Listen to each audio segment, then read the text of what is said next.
Thank you, President. The points that came out or that were read out are only very general remarks about what the document contains. But I think the two parties put in a lot of effort, especially when it came to laying out the principles and the objectives of this agreement. It goes into quite a bit of detail as to how disarmament will happen.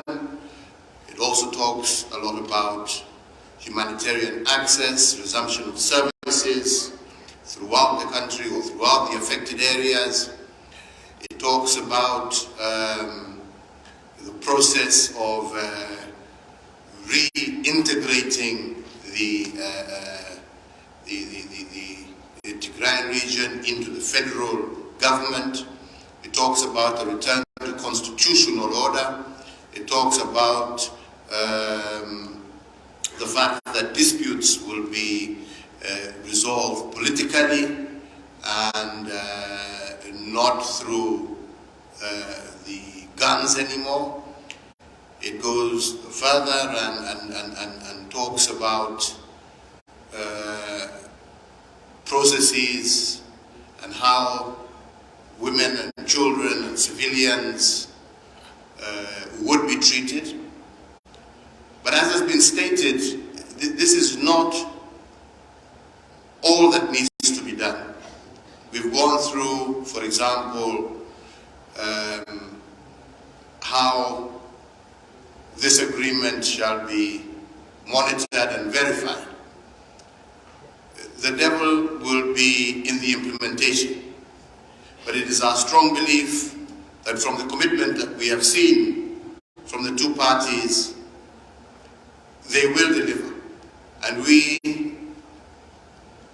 as the panel, plus our partners, stand ready to assist and will be part of the verification and monitoring process.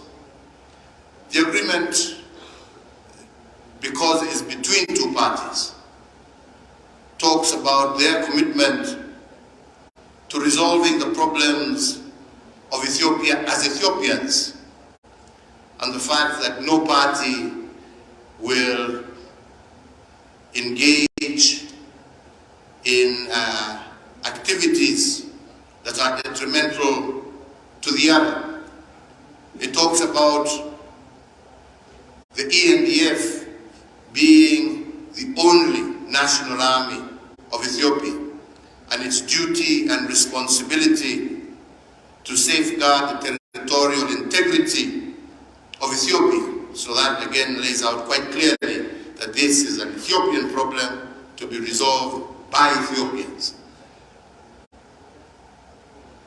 So we still have a lot of work to do in terms of beginning the political process. But the most important thing is the unwritten. And the unwritten is the building of trust and confidences between all parties concerned, and the recognition that the solution to the problems of Ethiopia lie in the hands of the people of Ethiopia. We are here to assist them in that process, and all we can ask and call for is any destructive force from whatever part that seeks to destabilize this process, either from within or from without, should take note that the people of Ethiopia now desire peace and now desire to resolve their internal issues through peaceful means. Thank you, President. I think the only part two had to do with the issue of accountability. And I think I just want to go back to what President Obasanjo said. Our first and key priority was, number one, to silence the guns.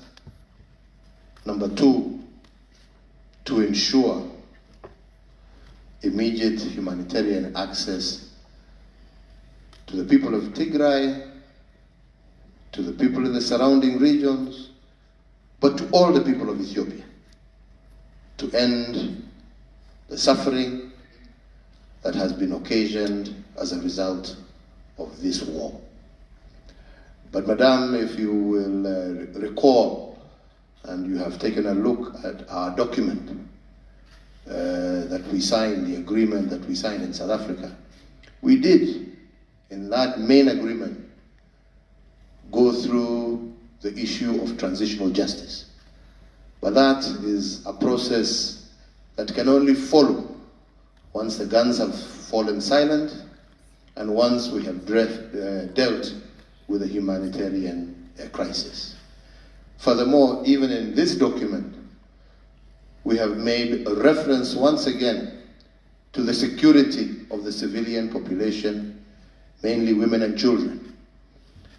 And in this document also, it has been explicitly made out and laid out that there shall be severe sanction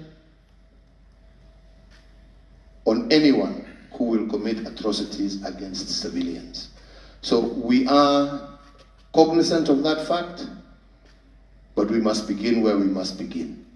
And the first point of call is silencing the guns and ensuring immediate access to humanitarian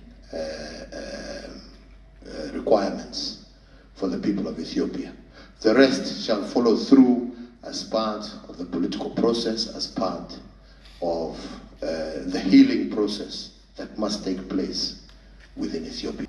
We are not here to talk about any particular country this way or that way. We are here to talk about the peace of Ethiopia and all the issues that concern the peace and security of Ethiopia have been addressed by the parties, and I think that's all I need to say about that. This is not about talking about this person or that person or this person.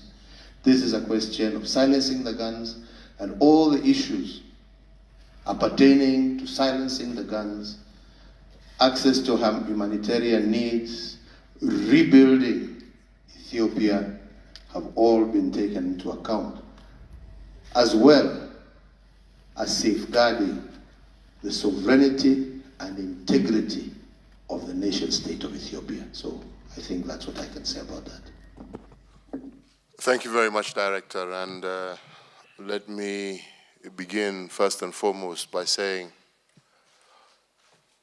we are very happy and grateful to both parties who have been at the center of the negotiations over the last few months, and to say that we are indeed making tremendous progress, and today is another plus day where the parties have agreed to a series of actions and activities, all aimed at bringing us back to a state of normalcy in Tigray and bringing us back to a state of peace in Ethiopia. The parties are not here, as you can see. They have been negotiating for the last 2 days, but we agreed that the true statement that they need to make will be the statement they make when we are in Mekelle in the next few days, observing and verifying the actions. Because documents are one thing, what we want now is the deliverables. And this is why we are heading to Mekelle. But I must say that the cordial working relationship between the senior military commanders who have been meeting, between the senior representatives of the two parties has been admirable, and we are confident that we are marching in the right direction.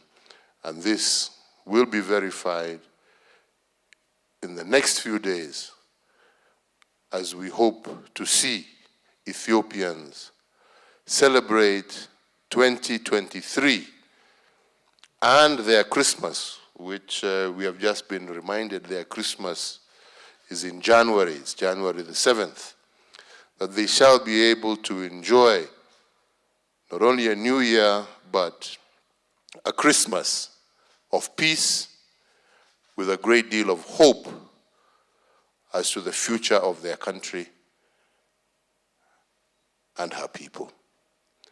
So without much further ado, I think I would want, Director, that you read out the statement that has been agreed to by all parties, and then thereafter maybe we can answer one, maximum two questions, because like I said, what we are interested in is what shall happen in Mekele in the next few days.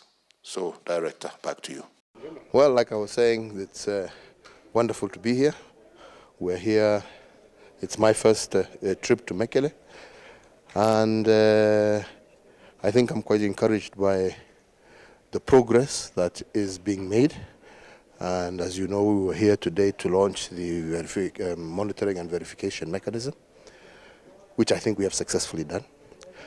But the most important aspect is to see peace beginning to take shape, is to see the representatives of the Ethiopian government sitting across from their brothers and sisters from the TPLF and engaging, and each side showing a determined commitment to search for a lasting peace and a lasting solution to the problems that have resulted in this conflict that has led to so many lives being lost, property being damaged, and development being stalled. So I think for me, it is my first time. It is not going to be my last time. I am looking forward to being back in the near future to see the people of Mekele back onto the streets, to see the farmers back in their farms, to see the administration, resumption of services, that are critical to the daily lives of the people of this region restored, to see the food situation brought back, the medical situation restored to normal, so that the suffering that has been there can finally come to an end. We have been inching closer and closer. We started in Pretoria. We promised ourselves we would meet in Nairobi. We said we would meet in Mekele. And I look forward to that final meeting in Addis Ababa, where Ethiopians will take full control over their affairs and ensure that a peaceful, lasting solution is found that shall result in never again seeing the blood of the people of this great land being shed when we can find political solutions to those problems. I wish our officers who have come from different parts of our continent and who will lead the process of monitoring, verifying, and ensuring compliance as per the Pretoria Agreement, every success. And I do hope that you will lend them the same support as they go about their duties as you have done and continue to do in the past, so that we can indeed make progress.